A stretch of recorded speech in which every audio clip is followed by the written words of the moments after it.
Hello and welcome back to another video on Friends Car Repair Corner. So today, as it says in the thumbnail, I'm going to be doing the service on the Mercedes. I really want to get this up and running and going. So that's another thing that I just need to get ticked off of that list. So going to do an oil change, an oil filter, and then clear that oil service check light that is on the dash as well. So yeah, without further ado, let's just get to the car and yeah, start doing this oil service. Okay, so I'm at the car, getting it warmer just at the moment because, yeah, it's just been sat here. So I want to get the oil sort of, yeah, semi-warm, not too hot, but nice enough that it just slides right out. So the actual oil filter is here. Okay, I believe that's a 27 mil that I need for that. I'll probably just use some like mold grips or whatever just to loosen it off. So that is for the oil filter, and then obviously I just need to jack the car up and then access the oil sump to yeah, drain the oil. So let's get the engine turned off and the car jacked up. Okay, so I need to get this under tray off. Okay, and these look like they might be 7 or 8 mil, maybe. So I'm just going to get this tray off here now so that we can access the oil sump plug. Right, and then when you got the trays off, this is the bolt that you need. I believe it's going to be a 13 mil. So let me go get a 13 mil and start getting this drained. Right, okay, so now that the oil is now draining out, I need to, yeah, get this one off. So let's see what I can do about that. Right, so that is the oil filter changed. Now I'm about to put some oil into the car. So it takes 5.5. I've got 5 here. So I'll go and get like another little 1 litre just to top it up. But yeah, let's get the oil into the car.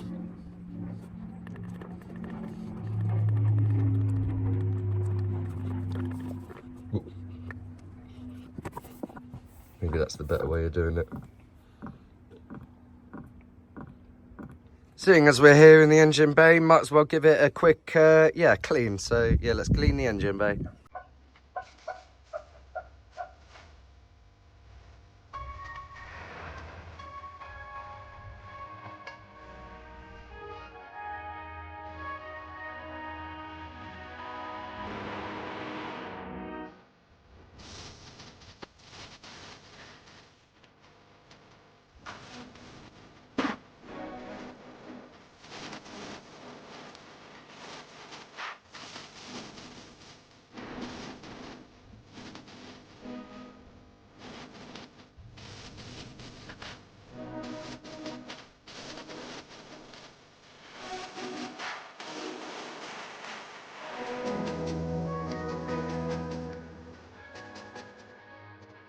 There we go, looking a little bit cleaner there.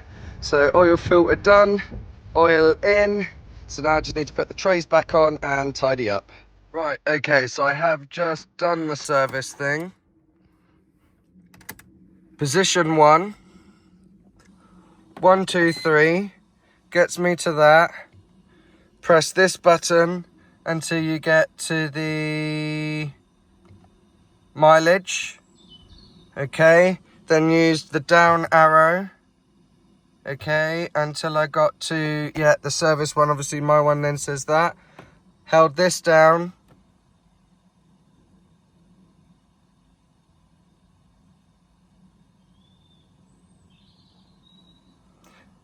And then a menu came up and I was able to, yeah, accept it. So that is now all cleared. So let me just show you what I mean.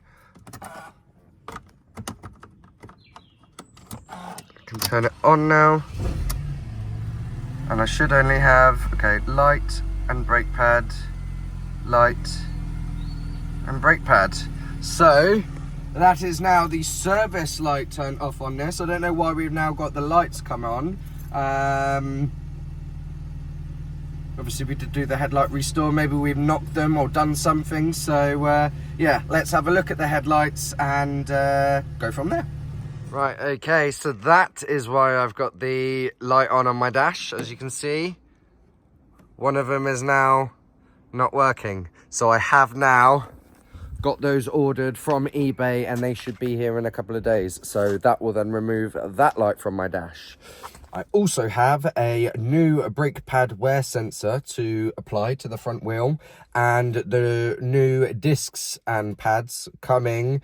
I believe they're coming tomorrow or Thursday, so they'll then be done at the weekend. So that should then clear the other malfunction warning alert that I have, which is then for the brake pad wear. So that should then be all the alerts clear then on this. And she's ready for the MOT once I've done those, rear discs and pads, and then adjusted the handbrake as well. I think I'll probably adjust that just to make it a bit more tighter, make sure all of that is okay, so it does pass the MOT. Fingers crossed. So, yeah, we'll leave it there. Join me on the next one, and yeah, hopefully it will be when I'm then doing the discs and pads. So, yeah, if you're not subscribed, please do, and if you have enjoyed this video, then hit a like button as well, and I'll see you in the next one. Bye.